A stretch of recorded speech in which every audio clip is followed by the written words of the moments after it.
కూటమి దుర్మార్గపు పాలనకు చరమగీతం పాడే రోజులు దగ్గరలోనే ఉన్నాయి అన్నారు మాజీ మంత్రి వెల్లంపల్లి శ్రీనివాస్.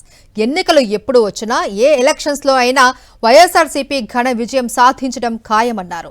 జగన్ హయాంలో ఎన్ని పెన్షన్లు ఇచ్చారో, కూటమి ప్రభుత్వంలో ఎన్ని పెన్షన్లు ఇస్తున్నారో చర్చకు సిద్ధమా అనే సవాలు విసిరారు వెల్లంపల్లి శ్రీనివాస్. 5 ఏళ్ల పదవీ కాలం పూర్తి చేసుకున్న విజయవాడ మేయర్తో పాటు కార్పొరేటర్లను వైఎస్ఆర్సీపీ వెస్ట్ కార్యాలయంలో ఘనంగా సన్మానించారు. రాష్ట్రంలో ఎన్నో కార్పొరేషన్ని కూటమి ప్రభుత్వం కైవసం చేసుకున్నప్పటికీ కూడా మా విజయవాడ నగరపాలక సంస్థలో ఇంచు కూడా కదపలేని పరిస్థితిలో కూటమి ప్రభుత్వం ఉందంటే మా కార్పొరేటర్ల యొక్క కష్టం, వాళ్ళ యొక్క నమ్మకం, వాళ్ళ యొక్క విశ్వసనీయత, వాళ్ళ యొక్క పట్టుదల. అభివృద్ధి అంటే YSR Congress party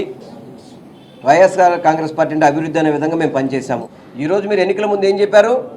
50 ఏళ్ళకే BC, SC, ST, మైనార్టీలు పెన్షన్ ఇస్తామని చెప్పని ఎంతమందికి 2 ఏళ్ళ పెన్షన్ కొత్తగా శాంక్షన్ చేశారు చెప్పండి. జగన్మోహన్ రెడ్డి గారు ఎన్ని పెన్షన్లు ఇచ్చారు?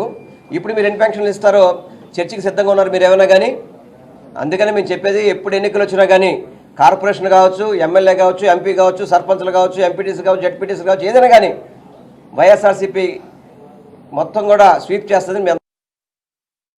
పుర మిత్ర అన్న యాప్ పెట్టి కార్పొరేషన్కి వస్తున్న ప్రతి ఒక్క రూపాయిని మళ్లిస్తున్నారు. విజయవాడ నగరం పూర్తిగా అభివృద్ధికి నోచుకోకుండా ఈ 2 ఏళ్ళు పోయింది. బిడ్డొచ్చిన వేళ గొడ్డొచ్చిన వేళ అని బుడమేరు వరదలను తెచ్చారు. ఆ వరద ప్రభావము మొన్నటి వరకు ప్రజల మీద ఏ రకంగా ఉందన్నది మనం చూసాము. అలాగే డయేరియా వచ్చింది. ఆ డయేరియాలో ఎంత ఇబ్బంది పడ్డారో ప్రజలు మనం చూసాము.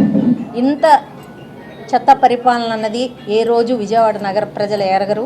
ఈరోజు జగన్మోహన్ రెడ్డి గారి పరిపాలనకి ఈ పరిపాలనకి వేరియేషన్ ఏంటన్నది ప్రజలకు ఆల్రెడీ అర్థమైంది. కాబట్టి రాబోయే రోజుల్లోన మా జగనన్నని ముఖ్యమంత్రిని చేసుకుంటాం. పశ్చిమ నియోజకవర్గంలో మళ్ళీ మా వెల్లంపల్లి గారిని కూడా మళ్ళీ గెలిపించుకొని మా ఫ్యాన్ని గిరగిరా తిప్పుతామని తెలియజేసుకుంటాం.